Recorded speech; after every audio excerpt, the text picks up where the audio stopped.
We are about to watch a parole revocation hearing. As many of you already know, that means that he was out on parole. He did something to violate his parole. He got locked back up in jail. Now he's going to meet with the board to decide whether he's going to have to serve out the remainder of his sentence or be let free. So with that, let's jump in. All right, please introduce yourself, state your name and DOC number for the record. Jordan Jones, DOC number 623882. Jordan, my name is Brendan Kelsey. Along with me is Mr. Freeman and Mr. Marabella will be your panel. We're here for a parole revocation hearing. We'll ask you rule violations. You'll plead guilty, not guilty, guilty with a statement, or not guilty with a statement. We'll discuss it, and then take a vote. You understand the process? Yes, sir, I understand. And you have Mr. Brian Lars here again, the social worker, and Ms. Haser Kendara. At the appropriate time, you guys can make your statements. Jordan Jones, DOC number 623882. Do you have a parole revocation questionnaire in front of you by any chance?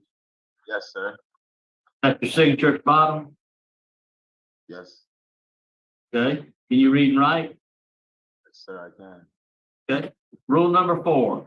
You were arrested on 12/30/2022 in Orleans Parish. You were placed in the Orleans Justice Center and charged with domestic abuse battery. Charges were refused on 1/26/2023. How do you plead? Not guilty. Okay. And number 10, you have processing fees arrears in the amount of $65 and supervision fees in the arrears of the amount of $1,205. How do you plead? I have pleaded guilty to that. All right, answer, Mr. Freeman, please. Okay, Mr. Jones, what happened? I mean, why did the police come? Why were you arrested? And as I stated to the last guy, make sure you tell me the truth. You tell me the truth, and we can work with it. Yes, sir. But what happened was me and my own girlfriend had a heated argument, and I believe the neighbor called the police because she overheard us arguing. Okay, and then was there any physicality in the argument?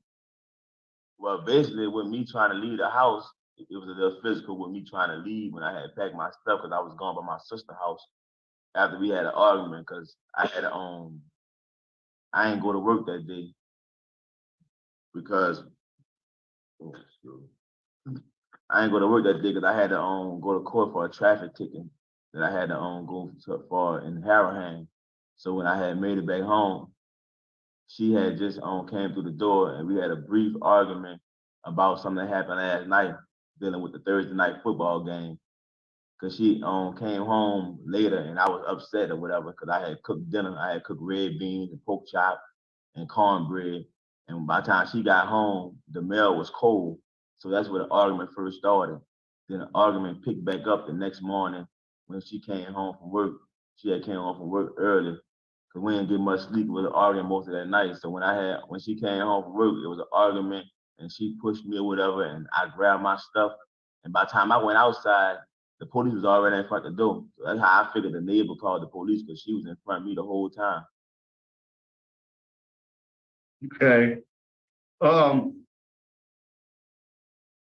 And I asked you to try to be honest with me. I mean, they got footage from the body cam showing bruises on her. Her boss sent her home from work because of the injuries she had.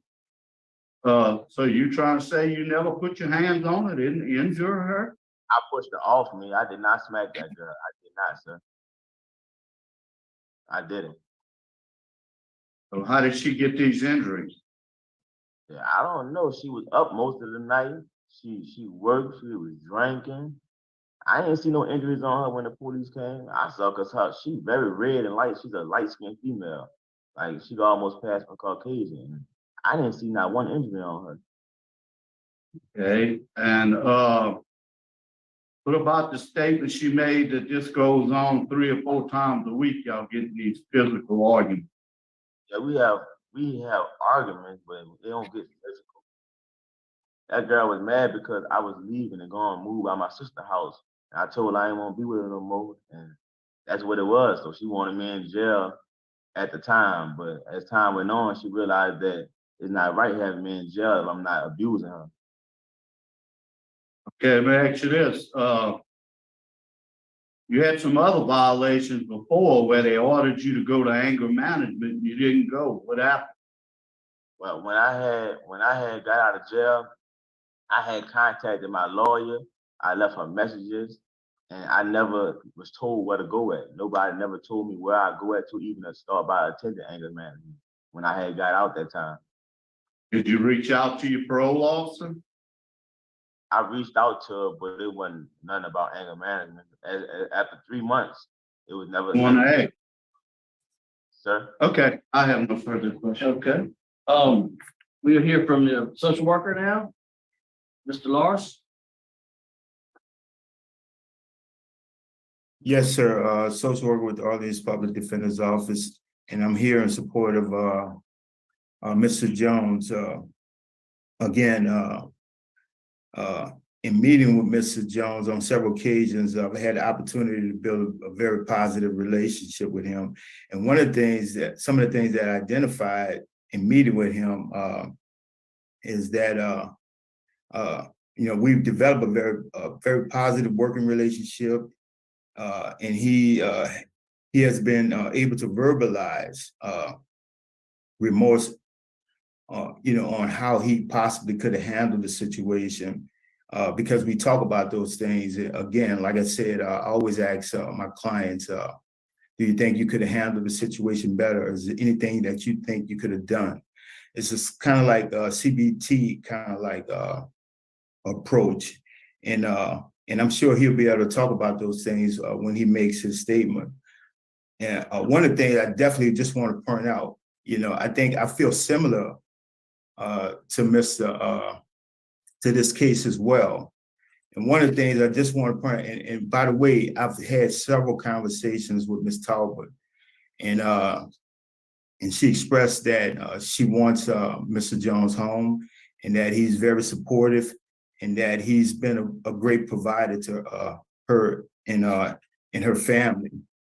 And one of the things that I want you to make mention of, I want to mention is that Mr. Jones have a very supportive letter from the manager at Mandina's restaurant on Canal Street, very well-known restaurant that's been in existence for a long time. He's been gainfully employed for the past 2 years.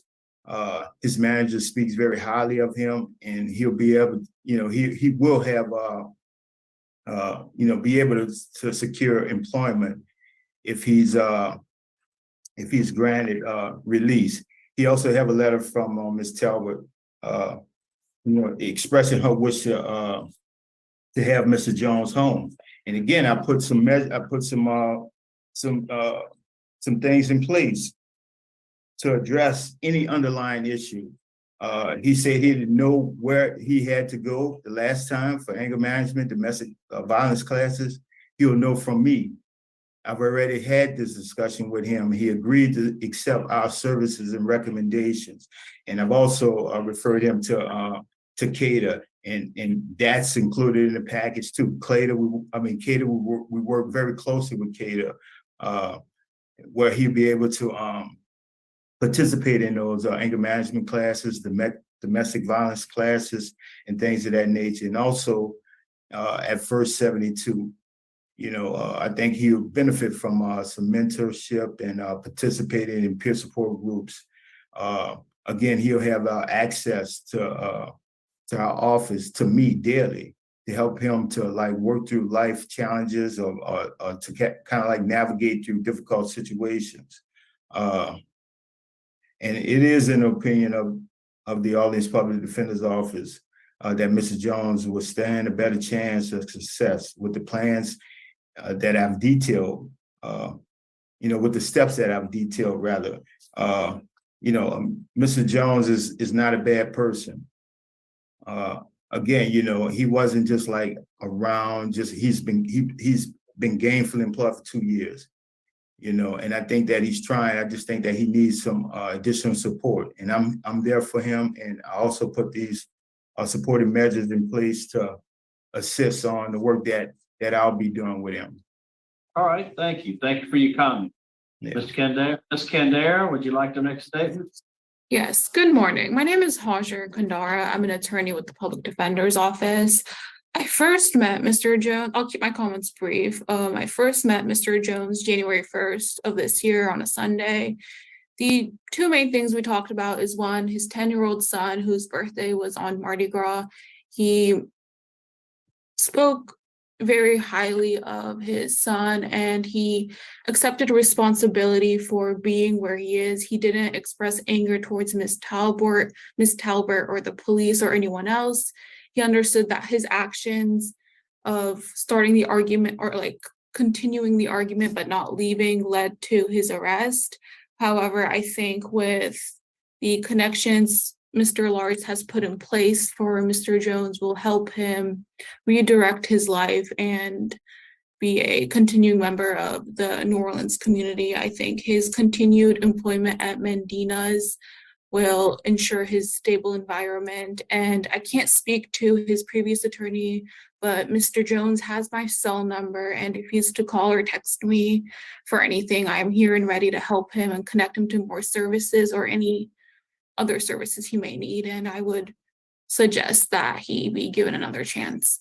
Thank you. All right, thank you so much. All right, Mr. Jones, would you like to make a statement on your behalf? Yes, sir. Go ahead. I didn't want to thank y'all for having me today and getting me in front of the boys so soon. I really appreciate that. I do accept full responsibility. Because I could have left and made things different. Because I'm a man, and I could have left and the whole situation would have been different. But me being who I am, I made the wrong decision. So I'm very thankful for my lawyers because they're gonna help me reach the right goals that I'm trying to achieve in life. And I didn't want to make things right. I have 25 days left on parole, and I just want to pay the rest of my little fines and fees and just do the right thing and stay out of trouble. Okay. Great, thank you, Pam. Fair to vote, Mr. Freeman. Yes, like you stated, you do only have 25 days left on parole. I asked you to be honest with me. I don't think you were even close to honest. I think there was some physical altercation between you, and you didn't even try to go to that anger management class. All you had to do was ask your probation officer. They'd have set it up for you. So my vote today is to revoke. Mr. Marabella? I agree for the same reason, Mr. Freeman. And I agree for the same reasons as stated. 3 votes to revoke. Your parole has been revoked. Good luck to you.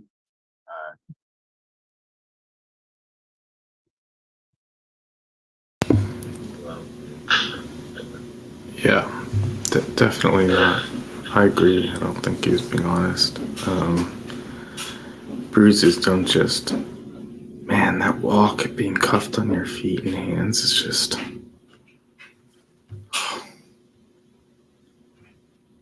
it's just the worst. I mean, when you're out and you're on parole, it's like you gotta be at your best behavior. Don't get in trouble. And then it's on the, like you said, it's on the body cam footage. She's bruises on her. It was interesting that when he was like, what did he say? His story? He was cooking. What did he say? I missed what he cooked, but it sounded delicious. And you saw in his eyes like light up. He's missing some good food. When he said it, it was like he was there. And he could smell it and taste it. I mean, what is it? He's got like 25 more days, so man, I don't feel bad for people who abuse other people, and especially you beat up your significant other. It's just, I mean, I get that it's passed down, like it's a generational thing, and he grew up probably seeing it, and but it's just going to keep happening. Their kids are going to see it, and it's just going to keep happening. It just has to stop. Anyways, with that, I'll let you go.